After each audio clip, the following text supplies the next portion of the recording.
Hello. Good. How are you? You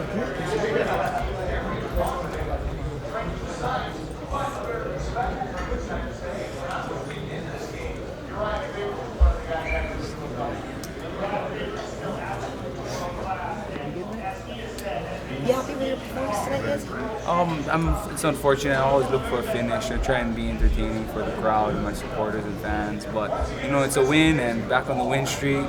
Keep the wheel rolling. Look for injury-free this one. So looking for the next fight. How do you Give feel guys a about show. the split decision?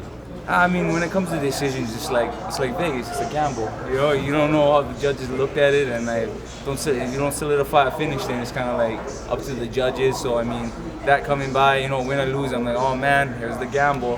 Fortunately, Vegas is on my side this time, my performance, and came out with the win, and I'm happy to support Hawaii, Team Hawaii, Nick Diaz Academy. So I'm really fortunate, and like I said, just looking for my next bout. Were there any doubts in your head when you were sitting there waiting for the scores? I mean, like I said, like when you go to a decision, it's like for me, I accept it, win or lose, just because I lost all my chances to prove to the judges and make a finish. I always look for finishes. I'm not happy with decisions, but I am happy with a win. So, yeah. Did you feel the momentum shifting as the bout went on? Well, I mean, I felt John was getting a lot of his leg kicks in, and I was trying to establish my range, and he kept coming in and pressuring. So, I just had to get in there, had to get that. I got that knockdown. I wanted to get the finish, but had to stick to the game plan. I'm always trying to get a fight in and trying to brawl out, and like I said, give the crowd a good show. But like I said, stick to the game plan. Not play it safe, but fight smart. And if I had a little bit more time, that finish would have came. What do you think was the deciding factor that made this that two judges gave you the nod? I most definitely feel it was the drop. That drop kind of solidified that. He was kind of trying to outpoint me at the same time. He's getting some good counters in, and instinctually I want to just get the fight on, but I have to stick to the game plan. I have to utilize my range. I'm longer than him. I didn't want to stay on the inside and he get the better of me, so I stuck outside and stuck to my movement. You talk about repping Team Diaz. How much time did you spend with the guys before this fight? For this fight, I moved in Hawaii, so I couldn't just commute back and forth, just financially and whatnot. So I had to stay home for this fight. I worked a lot with Max and the team there, which I always do, but I always try and finish up camp there. But like I said, I moved home, established myself. I had a hard weight cut my previous fight, and that was something I really needed to focus on, my nutrition and my recovery.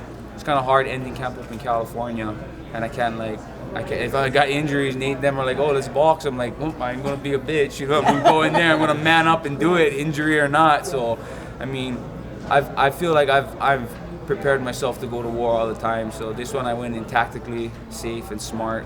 Really focused on my nutrition. Worked with Mike Dolce. He helped me out so much on this one, the easiest weight cut of my life, and I think that was the big deal with me competing at 155, is just getting my nutrition down. So I got to stay home, be a little bit more selfish, focus on myself, and Nate them are super cool with that. They're my brothers. They understand life, but I represent them just like I represent Team Hawaii, and they're open. They're very open with me about that. So yeah, my heart is out with Team Hawaii and Nick Diaz Academy. So how does it feel, though? Obviously they are such a renowned team. That they really took you under their wing. I mean, there's a lot of people that they don't care for. Mm-hmm. So how does it feel to be one that they do? Well, for all you guys know, the Diaz brothers are real. They don't front. They don't. They don't filter. They don't have no filter. They're gonna tell you how it is. And whether like me, Nick, Nate, Nate, we have different personalities. I'm a smiler. I'm the hugger. They're the muggers. And but they're all we have different personalities but same characteristics. We're very loyal. We're martial artists, and I think that's what they embraced me with. When they see me, they know that I'll be a soldier with them, and I'll soldier, and I got their back 100% because they're misjudged and stereotyped. And you're gonna come up and be like, oh, you're a punk. You'll be like, oh yeah, you're a punk. Come, I'll show you a punk. And they're just real people, and if you're real with them, they'll be real with you. And I've built a great relationship with those guys, and they're my brothers, and I got their back 100%. How's Nick dealing? I haven't talked to him in a while. How's he dealing with the frustration over the penalties and not being able to fight? Well, I mean, I feel it'd be the same with anybody that got suspended for 5 years. It's pretty it's pretty intense, and like you guys all know, Nick's a free spirit, and he has no filter. And But you know, after the whole incident, I didn't really press him or ask him. Millions of people are asking the same questions over and over. So he's family to me. I know what's up. You know, when we talk, we talk. I don't bring it up. You know, it is what it is. What would you like next for you? Oh, if I can't get a fight, if I don't really care who I fight. You know, Joe Silva always tries to put me up with bangers. I mean, Dustin Poirier, you know, I got all these guys just coming up, and McDessie, you know, he wanted me to slug out with him. I had to stick to the game plan, but I really want to fight in Hawaii. You know, if UFC has a card there, I'll fight anybody. And I'll be the first fight, you know what I mean, the prelim, put me on undercard, wherever. I just want to be in UFC Hawaii, push that out. Come on, bosses. Come on, Dana White, Lorenzo, bring it to Hawaii, please. How much do you feel that sense of, for you and Max Holloway, the sense of love for, you know, from the island? Oh, I mean, it's huge.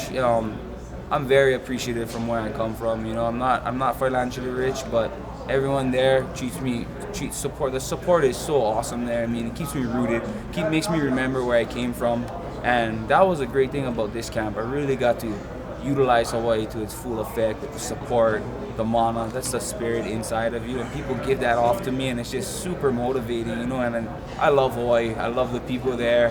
That's why I always have a smile. I have no complaints in life because I'm very fortunate for where I'm at right now in life, especially where I live. How are you gonna who you see being mad at the beach? Yeah, the beach is a minute walk from me, baby. 30-second walk. You know, who's mean mugging at the beach? It's like, oh, you know, it's serenity. It's beautiful there. So I mean, I'll always be smiling. I'm very proud from where I am, and very privileged. And with Kalen, One more, guys. Hawaii has Hawaii has a shot to go 3-0 this week. Yes, I mean, yeah, you know, get this. Kylan got the wheel rolling. Got my win. Now Max is gonna get his win, and we're gonna represent Hawaii to the fullest. Thanks, Thank you. Thank you. Congratulations.